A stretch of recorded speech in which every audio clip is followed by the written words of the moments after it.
인터넷 끝판왕과 함께하는 NBA 위클리 리뷰. 오늘은 12월 5일이고요. 오늘 녹화의 마지막 주제와 이제 마지막 주제를 여러분과 함께 할 건데, 저희가 이거 위클리 리뷰 첫 번째 주제가 르브론 제임스가 뭐 돌아왔다였나 뭐 그거였을 거예요. 첫 번째 주제가. 근데 그때 저희가 이제 한 경기 정도를 보고 아직 더 봐야 된다 이렇게 해가지고 좀 리뷰를 좀 보류했던 기억이 나는데, 한 달여가 지나서 르브론 제임스가 지금 꽤 많은 경기를 소화를 했는데, 물론 이제 제가 그날의 방송에서는 10득점으로 이거 안 깨질 것 같은데요 라고 이제 얘기를 했는데 깨졌습니다. 오늘 녹화일에 공교롭게도. 그래서 르브론 제임스의 어떤 복귀 이후 약 한 달 무슨 변화가 있었는지를 한번 얘기를 해보고 싶은데, 이것도 우리 석주님이 먼저 한번 총론처럼 네. 르브론 제임스의 지금 현상들은 어떻게 좀 보세요? 일단은 두 자릿수 득점 행진은 18년 만에 멈춘 기록입니다. 1927경기 만에 깨지게 됐고요.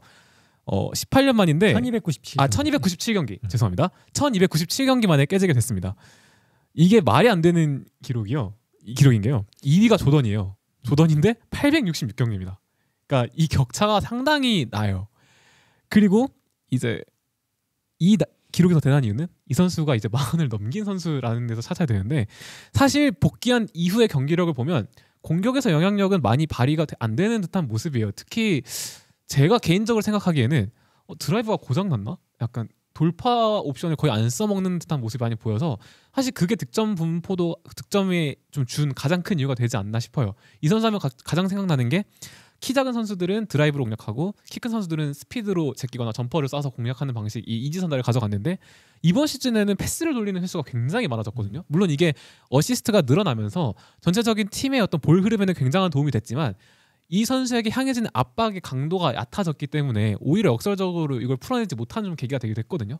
그래서 저는 영향력은 늘어났는데 본인의 어떤 게임 레벨까지는 아직 많이 도달하지 못했다라고 생각이 들었습니다. 그거는 회복이 가능한 범위라고 보세요? 아니면 네. 이제는 받아들여야 되는? 많이 내려온 것 같기는 해요. 왜냐하면 이 선수가 사실 제가 G리그에서 한번 말한 거긴 한데, 농구는 득점하는 시간보다 코트에서 걸어다니고 움직임을 가져가는 시간이 압도적으로 많잖아요. 이 선수의 공수 에너지 레벨이 많이 낮아진 것 같은 모습이 많이 보였어요. 옛날에 진짜 제가 좋아했던 르브론 제임스 1718, 1617 때 보면은 공 없어도 진짜 무서웠거든요. 무슨 약간 탱크처럼 막 뛰어다니면서 덩크 찍고 레이업 올라오고 하니까. 근데 이제는 약간 좀 메인 핸들러의 패스를 기다리면서, 혹은 2차, 3차적인 패스를 받으면서 활동하는 움직임이 많다 보니까 영향력이 확실히 많이 줄었구나라는 생각이 들더라고요. 근데 참 신기한 게, 그 예시를 든 그 시즌들이 르브론 뭐 14년 차, 15년 차 막 이럴 때. 그렇죠. 그래서 참 새삼 르브론이 정말 오래 뛰었구나라는 생각이 좀 드는데, 위원님은 르브론 제임스의 최근 모습들을 어떻게 좀 보세요? 제가 그때 이 기록 빨리 깨지면 좋겠다 했는데 결국 깨졌고요. 르브론이 무리 안 했어요. 오늘 마지막 슛 던질 수 있었는데 안 하고 패스했잖아요. 그리고 하치무라가 그걸 넣어줬기 때문에 아마 더 기뻤을 것 같아요. 왜냐하면 지난 며칠 전 경기에서 팀이 대박살 나는데 그 10점 채우려고 했다가 약간 욕을 먹었거든요. 그 아마 인식을 할 겁니다. 그래서 오늘 차라리 무리 안 하는 게 낫지 않았을까 하는 생각을 했던 것 같고, 이게 이겼기 때문에 큰 잡음 없이 기록이 잘 마무리가 된 것 같고요. 이제 뭐 부담 없이 경기할 수 있게 된 거죠. 뭐 무리하게 안 던져도 진짜 0에서부터 잘 된 거죠. 사실 이 1297경기 이게 대단한 게요. 이게 시작된 게 2007년도 1월 6일이더라고요. 진짜 말도 안 된다. 그때 뛰고 있었던 선수가 현재 남아있는 게 4명밖에 없어요. 그 정도로 오래된 기록이고, 1297경기를 뛴 선수가 역사상 24명밖에 없답니다. 그러니까 이거 절대로 안 깨질 겁니다. 그러니까 마이클 조던이 866경기였거든요. 거의 1.5배니까 이거는 안 깨질 기록이니까 걱정 말고 그냥 편하게 나는 기록 하나 세웠다고 생각하면 되는 거고. 혹시 이 기록을 통해 이제 고트라고 봐도 장난, 농담한 거예요. 농담한 이런 거라고 곧 들어갈 거면 그러니까 아직 보니까 농담한 거예요. 승리한 기록 아까 자막에 나오는데 로버트 페리시를 아직 못 넘었더라고요. 그러니까 로버트 페리시를 못 넘었어요. 로버트 페리시가 고트는 아니니까 이런 기록 하나로 하는 게 아니라 종합적으로 보는 거니까. 여러분들 오해하지 마세요. 그냥 저 위원님이랑 이제 뭐 친분이 있으니까 그냥 장난치듯이 던진 거고. 근데 저는 뭐 댈러스 팬이니까 저는 르카도 아니고 컷가도 아니거든요. 근데 저는 르브론 커리 공통적으로 보면서 드는 생각이, 딱 자기가 레벨 맞게, 자기가 설정한 거에 맞게 되게 전성기에서 완만하게 내려온다라고 생각이 들어요. 사실 뭐 득점에 집착하는 모습이 전 경기에는 있었잖아요. 되게 막 연달아서 무리하게 슛 던졌거든요. 근데 본인이 인식을 했든 뭐 그게 자의적이었든 타의적이었든 이 선수가 제가 아까 드라이브 옵션이 많이 사라졌다고 말을 했는데 그러면 사실 자기 공격이 없어지면 지분이 경기에 참여 안 한 선수도 많거든요. 그러니까 그냥 걸어 다닌다거나 뭐 이 선수가 그렇다 활동량이 엄청 많은 선수는 아니지만 그럼에도 불구하고 자기가 두 번째, 세 번째로 잘하는 거에 헌신을 하는 거 보면서 아 진짜 20년 차가 넘은 선수인데 전성기에서 진짜 완만하게 자기 페이스대로 잘 내려오는구나 생각이 들었어요. 네. 근데 얼마 전에 뭐 그 게시판에서 난리 난 게 감독한테 혼난 장면도 그거는 어쩔 수 없습니다. 잡담하다가 그러니까 그게 말씀드렸잖아요. 이게 그러니까 그게 자이든 타이든 그러니까 자기 개인 실력만 놓고 봤을 때 그 선수의 뭐 외적인 것들은 제가 어떻게 전 르카 컷건 아니니까. 네. 뭐 사실 근데 완만하게 내려온 선수 중에 또 본인의 또 애착인 또 노비츠키도 그쵸. 약간 완만하게 내려온 또 선수고 어떻게 보면 굉장히 그 아까 그 크리스폴처럼 되게 슬픈 마지막을 맞이하는 선수도 있는데 노비츠키는 정말 행복한 뭐 코비 정도까지는 아니어도 정말 이제 후계자도 잘 바통 선수 되고 이렇게 마무리했던 기억이 나서 그냥 제가 좀 덧붙여봤고 많은 분들이 오해하시는 게 노비츠키가 커리어 초창기에는 그렇게 막 슛을 원거리에서 막 자주 던지고 그런 선수가 아니었어요. 운동 능력이 상당히 원래 되게 기동성이 진짜 좋은 선수였는데 트렌드에 맞게 그리고 나이에 맞게 자기 이제 플레이 스타일을 개조하는 거거든요. 근데 르브론 제임스도 그런 거의 일환으로 봐야죠. 예. 사실 제가 이제 뭐 레이커스 팬들도 그렇고 르브론 제임스 팬들도 마찬가지지만 사실 뭘 못한다고 비난을 하기에는 물론 이제 연봉을 워낙 많이 받고 있긴 하지만 나이가 이제 너무 많아가지고 이 뭐 수비 지표를 보니까 뭐 450등인 지표도 있더라고요. 그러니까 수비는 제가 이제 뭐 레이커스 경기를 아무래도 뭐 두 분보다 조금 더 많이 볼 수는 있잖아요. 거의 전 경기를 보니까 정말 안 뛰어요. 진짜 저렇게 안 뛰어도 되나 싶을 정도로 정말 수비를 안 하고 그걸 아껴서 이제 공격 때 좀 달리기는 하지만 과연 그럼 르브론 제임스를 데리고 어쨌든 레이커스는 대권 도전을 지금 해야 되는 상황에서 가능할 거라고 좀 보세요. 르브론 제임스가 지금 이 정도 상태에서 그냥 올 시즌을 마무리한다고 하면은 실력이 답을 알면서 물어보는 건데. 그러면 석준님한테 와주시면 될게요. 저도 비슷한 생각이긴 한데 저는 벤치로 뭐 내린다거나 뭐 할 수도 있으니까. 그러진 않을 것 그러니까 같고요. 자존심이 허락은 안 하겠지만. 근데 저는 그건 있어요. 아까 위원님께서도 비슷한 얘기를 해주셨는데 정규 리그까지는 이게 티가 안 날 것 같아요. 일정 수준 이상의 팀을 상대로도 움직임을 가져간다든지 어떤 수비적인 활동량에 어떻게 보면 좀 리미트가 많이 걸려 있는 상황이잖아요. 지금은 이게 뭐 수비를 할 때 뒤로 숨긴다던가 움직임을 가져가지 않는다던가 해서 숨길 수 있는데 이제 플레이오프처럼 템포가 아주 느리고 상대를 한 명씩 골라내가지고 1대1을 많이 하는 무대에서는 어쩔 수 없이 필연적으로 티가 많이 날 것 같아서 제가 우려를 하는 건 정규 시즌 이렇게 아주 좋은 모습을 보이는 것 대비 플레이오프에서 아주 일찍 탈락할 가능성도 저는 있다고 생각합니다. 오히려 그래서 왜냐면 정규 시즌 때 약점을 되게 잘 숨겼기 때문에 이게 숨겨지지 않는 레벨까지 도달하면 저는 그게 되게 적나라하게 드러날 것 같다는 생각이 들거든요. 라이언 네마드가 불러내는 어떤 그림을 생각하는 느낌을 좀 받는데요. 지금 약간 아까부터 큰 그림을 좀 약간 그리시는 것 같은데 네마드가 정말 이렇게 르브론을 불러내서 1대1에서 득점을 하면 그거 안 할 것 같아요. 안 할 것 같아요. 네. 네네. 알겠습니다. 라이언 네마드가 불러내면 안 되고 어빙이 불러내야지. 어빙이 불러내면 그림이다. 아버지와 아들이 붙는. 네. 근데 거기서 르브론이 막으면은 블락 찍으면 그것도 멋있다. 레이커스 팬이라 그렇게 얘기한 거고요. 어떻게 좀 보세요? 저도 동감합니다. 일단 정규 시즌에는 큰 문제는 안 될 것 같아요. 일단 기본적으로 패스 능력이 있고 센스가 있기 때문에 공격에서는 큰 도움이 될 거예요. 하지만 플레이오프에서는 약점이 드러날 수밖에 없고 상대 팀에서 공략을 할 겁니다. 그럼 다 준비를 해서 비디오 분석 다 해서 어떻게 안 움직이는 걸 다 알고 나올 거기 때문에 문제가 될 수밖에 없겠죠. 오늘 토론토전도 비슷했어요. 오늘 토론토전도 마지막까지 클러치였잖아요. 근데 그 토론토가 썼던 게 스크린을 걸고 르브론 제임스를 동선을 스크린을 착착착 연계해가지고 최대한 앞으로 끌고 나오게 만든 다음에 뒤에서 백컷이나 뒤로 사이드 컷을 되게 많이 시도를 했는데 그거에 막 진짜 레이커스가 파파파팡 얻어맞았거든요. 근데 마지막에 어쨌든 극적인 버저비터로 승리를 하긴 했지만 토론토 상대로 물론 이번 시즌 토론토가 잘하긴 하지만 공격에서의 어떤 꾸준함이 있는 팀은 아니잖아요. 그런 팀을 상대로도 특히 토론토 같은 경우에는 순간순간 선택지가 되게 빠른 편인데 지금 벌써 정규리그 토론토를 상대로 이런 모습을 보이면 이거에 더 상위급인 팀들을 만나서는 사실 걱정이 많이 되죠. 왜냐하면 컷을 이미 대비 못한다는 걸 보여줬기 때문에 다음 팀들은 또 이걸 노리고 나올 거란 말이죠. 지금부터가 되게 중요하다라고 생각합니다. 르브론 제임스 수비 로테이션 당연히 안 도는 거는 뭐 당연하지만 그 클로즈아웃 할 때 손도 안 드는 경우가 요즘엔 있어요. 그러니까 저는 멀리서라도 이게 안 닿는 거 당연히 다 알지만 좀 손이라도 들고 떼어가주면은 좀 좋긴 한데 그런 것도 좀 없어가지고 이제 플레이오프에 가서 어떻게 보면은 역대급으로 털리는 그림이 레이커스 팬이라 하는 얘기입니다. 그런 그림이 또 그려지지 않을까라는 생각이 좀 들어가지고. 도움 수비도 잘 안 가요. 그러니까 그쪽으로 가면은 쉽게 득점할 수 있는 상황이 되는 그런 거죠. 게 오히려 이제 구멍을 뚫어주는 거기 때문에, 그러니까 왜냐하면 클로즈아웃을 가도 예를 들면 저쪽에서 공격하는 거에 도움 수비를 가면 내 쪽 수비는 버려지는 거잖아요. 그러니까 이게 또 컷에 빌미를 주는 거라서 레이커스가 어떻게든 이걸 숨기려고 노력을 하겠죠. 뭐 수비 때 안 쓰고 공격 때 부른다던가 뭐 이런 식으로도. 참 이런 기형적인 로스터가 또 있나 싶어요. 레이커스를 보면은 사실 물론 그러면서도 이제 그 재능의 합으로 어떤 승리를 좀 해나가고 있긴 하지만 정말 플레이오프에서 레이커스의 모습이 좀 기대가 좀 되긴 하거든요. 여러 의미에서. 그 데컨이 그럼 조금 두 분은 힘들다고 보시는 거죠? 딱히 전력이 어떤 변화가 없다면? 저는 근데 이거 너무 댈러스식 그거라서 그런 거. 저는 돈치치만 있으면 파이널은 갈 수 있다고 생각하는 편이라서. 네. 오클도 넘고.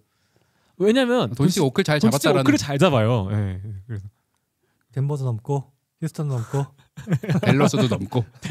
댈러스는 뭐 제가 댈러스 너무 좋아하지만 아직 탑 3는 저희는 6년째 탑 3 갈 거기 때문에. 피닉스도 넘고 피닉스는 넘을 수도 있겠어요. 세크라멘토도 넘고. 넘어야 게 많네요 생각해보니까.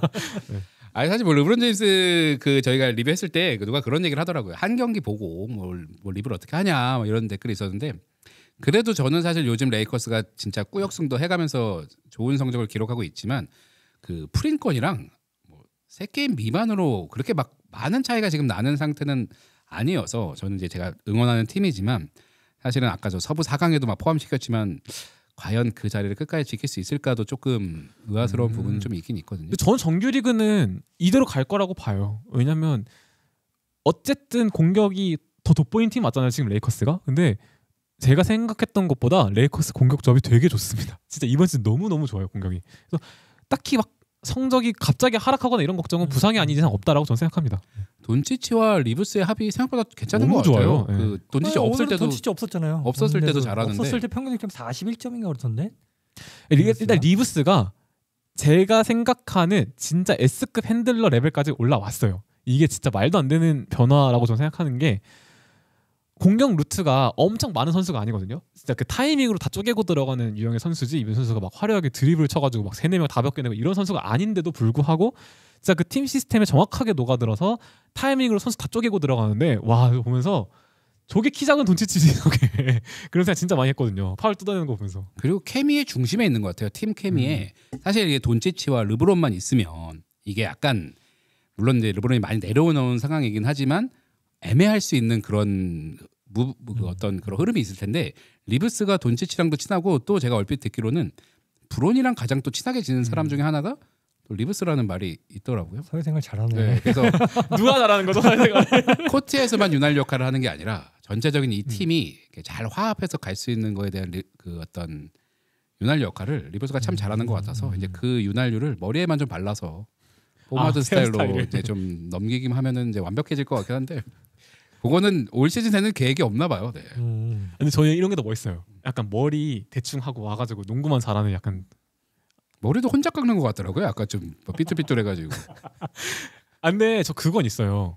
그 돈치치가 이제 둘째 출산 때문에 지금 빠져 있는 거잖아요. 오히려 지금 약간 돈치치가 에이스가 없는 구간을 레이커스가 연습한다 치고 경기를 치르는 게 좀 낫지 않을까. 왜냐면 르브론이 뭐 지금은 뛰고 있지만 리브스든 돈치치든 공격에서 한 명이 빠지면 사실 이 팀의 타격이 되게 크잖아요. 그러니까 오히려 저는 둘째 출산은 없는 기간에 오히려 핸들러 한 명이 없는 연습을 지금 해보는 게, 그러니까 승패 성도 어느 정도 보장돼 있으니까. 네. 근데 제가 생각하는 어떤 그 그릇보다 리브스의 어떤 그릇이 좀 더 큰 것 같아서 엄청 큰 거예요. 네. 사실은 진짜 계약 정말 잘 받을 수 있겠는데요, 이 정도면.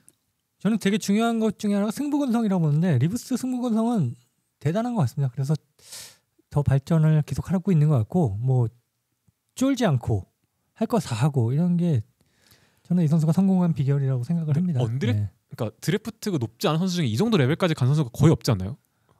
언드래프트 우리 특집 했잖아요. 벤 월러스. 그렇고 제가 경험 없어가지고 몰랐군요. 뭐 2라운드로 따지면 뭐 요키치도 있고, 물론 이제 그 원래 리브스는 사실 2라운드에서 뽑힐 만한 선수이긴 했는데 이제 본인이 이제 약간 레이커스에 조금 들어가고 싶다 뭐 이런 거라고 해서 완전 언드랩이라고 보긴 조금 그렇죠. 지명 약속 같은 느낌이 아닐까요, 사실. 맞아요. 네. 왜 그랬던 걸까요, 리버스는? 본인의 가치를 좀 높이기 위한. 근데 그걸 고를 수 있는 그런 건 선수? 아니고 진짜 레이커스에 가고 싶었던 거겠죠. 네. 다른 팀이 채갈 그런 레벨은 아니었으니까 물론 냅뒀겠지만. 그러니까 2라운드 사실 애매하잖아요. 우리가 확실하게 뭐 본 선수가 아니라면 안 뽑을 수 있는 상황이었기 때문에 걸만했다고 보고요. 레이커스는 복을 잡은 거죠, 어떻게 보면. 그럼 무명이었나요, 리버스는 거의? 무명은 아니었고요. 근데 뭐 그렇게 또 뭐 대단한 선수는 아니었고 대학에서는 저런 선수 약간 흔한 유의 선수인데 그런 선수들이 와서 실패하는 경우도 많은데 성공을 했으니까 대단한 거죠. 특히 백인이 저렇게 핸들링을 하고 이렇게 하면서 성공을 했다는 건 대단하다고 봅니다. 저는. 네. 사실 뭐 그렇게 피지컬적인 강점이 있는 선수도 아닌데 참 신기하네요. 저는 그래서 그 옛날 아이제아 토마스 생각났어요. 그러니까 보스턴에서 정점 찍었던 아톰. 그 선수가 거의 진짜 막판 60위로 들어갔잖아요. NBA를. 근데도 한 팀의 어떤 코어까지 갈 수 있다는 걸 본인이 증명했으니까 저는 이 두 번째 사례로 리브스를 넣어도 되지 않나. 리브스 좀 탐나시겠어요, 댈러스 팬으로서. 그건 아닙니다. 괜찮습니다. 댈러스 팬들 잘 안 긁히는 것 같아요. 저는 이미 구단주한테 스스로 긁혀 있으니까 이미 받은 상처가 많아서 리브스는 괜찮아요. 어쩌다 보니까 리브스 얘기까지 왔는데 레이커스가 정말 뭐 어떤 모습으로 시즌을 마무리할지는 모르겠지만 지금 현재 뭐 걱정했던 것 치고는 걱정했던 것보다는 훨씬 더 잘하고 있는 것 같아서 혹시 두 분 레이커스에 대해 하실 얘기 조금만 더 있으면 얘기 좀 들어보고 마무리하도록 하겠습니다. 저는 레이커스가 정규 시즌에는 이 정도 4위 안에 들면서 마칠 가능성이 높다고 생각해요. 문제는 결국은 지난 시즌처럼 플레이오프가 될 건데 플레이오프에서 지난 시즌 같은 이상한 짓만 안 하면은 무교체 더 좋은 성적을 거둘 수 있을 거라고 생각을 합니다. 다시 생각해도 그건 참 빡치는 일이에요. 4쿼터 무교체도 아니고 진짜 뭐 잠깐 까먹었다는 얘기도 있어요. 내가 교체를 했겠거니 하고. 디건 선수의 그랬는데 그거 이제 역대급 어떤 코칭이었던 것 같아가지고. 아니 근데 그 나이 어린 감독이 멘붕에 빠질 수도 있어요. 근데 제가 볼 때는 그건 아니었던 것 같고 너무 승리에 주관이 있었던 거죠. 대학농구 생각해서 후반에 다툴 수 있지 않을까 생각을 했던 거겠죠. 근데 그러니까 요즘 같은 템포에 정말 말이 안 되는 행동이죠. 늘부른도 나이도 있었는데. 제가 우려스러운 거 하나는 레이커스가 요즘 농구, 그러니까 자꾸 언급해서 죄송합니다만, 그러니까 흔히 말하는 현대 농구의 강점을 보이는 팀들에게 너무 약한 게 조금 우려스럽긴 해요. 이게 오히려 압도적인 강팀을 상대로는 레이커스가 진짜 아무것도 못하고 갑자기 쿡 하고 끌어지는 경기가 너무 많아가지고 흔히 말하는 떼농구라고 하잖아요. 다 같이 에너지 레벨을 발산해서 상대를 틀어막고 앞으로 밀고 들어가는 농구에 레이커스가 대비를 잘 못하더라고요. 그래서 요거를 정규 시즌에 어떻게든 대비책을 마련해 놓는 게 저는 승률만큼 되게 중요한 요소라고 생각합니다. 옛날에 왜냐면 그런 트렌드가 있었잖아요. 약간 쇼다운 농구라고 해서 이쪽에서 한번 이렇게 스타 선수가 한번 공격하면 받아가지고 공격하는 그런 뭐 요즘 같은 템포는 상상도 못할 일이지만 그때 무대에서 이런 레이커스의 전력이라면 상당히 잘했겠네요. 그런 농구 재밌었는데, 그죠? 저 좋았는데 막 트레이시 맥그레디가 해? 코비도 공들려고 해서 하고 이렇게 쇼다운이 있으면 좀 재밌는데 요즘은 그런 게 별로 없어요. 그래서 그때 그런 분위기가 있었어요. 이렇게 포인트 가드가 지금은 빨리빨리 나가잖아요. 그때는 공을 좀 이렇게 가지고 오면서 거기서부터 이 손가락으로 패턴 지지를 하면서 이렇게 넘어와서 하프코트 오펜스를 정말 제대로 조립하는 그런 맛이 있었는데 지금은 뭐 그런 거 할 시간 없이 그냥 골 먹히면 바로 그냥 앞으로 하는 그런 분위기라. 그러니까 일단 빠르게 넘어오는 게 중요하죠. 막 진짜 막 7초 안에 넘어와라. 어떤 감독은 한 번, 두 번 주고 넘어오라는 감독도 있어요, 실제로. 근데 그런 거 보면 약간 요즘에는 에너지 레벨도 에너지 레벨인데 시간 쓰는 걸 되게 예민하게 생각하는 것 같아요, 감독들이. 네. 알겠습니다. 어쨌든 뭐 LA 레이커스 얘기는 제가 뭐 PD라서 여기 주제를 선정하는 거라서 그런 건 아니겠지만 많이 또 해야 되는데 사실 할 얘기 거의 다 한 것 같아요. 이 팀은 인기팀이라서. 할 얘기도 나오겠죠, 뭐. 근데 해야 될 얘기가 하나 이거잖아요. 근데 지금은 잘할 건데 이 팀은 플레이오프 가서 봐야 돼. 약간 이 전형적인 팀이니까. 알겠습니다. 왜 이렇게 저는 이 리뷰 시간만 하면 끝내기가 싫어가지고 제가 이게 편집을 하다가 말할 수 있는 기회가 생각보다 많지가 않아요. 그래서 이렇게 말을 좀 떠드는 게 너무 그렇게 사람들이 우려를 하시는 게 레이커스 팬분들도 그렇고 다른 팬들도 말씀하시는 게 너무 뚜렷해서 그런 것 같아요. 그러니까 장점 대비 단점이 너무 뚜렷하니까 오히려 약간 좀 애매모호하게 뭔가 보강해도 되고 안 돼도 되고 애틀랜타 같은 팀이면은 오히려 약간 더 물음표가 많이 던질 텐데 이 팀은 잘하는 거 대비 못하는 게 너무 뚜렷하니까 그래서 아쉬움을 표하지 않을까 사람들이 생각합니다. 네, 알겠습니다. 또 이렇게 말을 했는데 르브론 제임스가 또 다음 뭐 경기에서 뭐 30득점을 넣는다거나 뭐 또 이런 그림이 또 그려질 수도 있는 거니까. 충분히 가능하죠. 충분히. 예, 이제 마음을 내려놨고 여기서부터 경기가 이렇게 많은데 30경기 뭐 갑자기 3점이 팍팍 들어가면서 터질 수도 있으니까. 예. 거의 지금 팀 내 최고 슈터라고 봐도 상관없어요. 솔직히 3점 꽂는 거 보면은. 네. 아니 레이커스가 전체적으로 3점이 안 좋아요 지금. 하치무라 오늘 넣었잖아 3점 딱. 하치무라 그전 아까 경기 아마 보니까 되게 그 게시판에서 름랭 덩크인가? 맞아요. 너무 잘 만들었던데 그거. 와.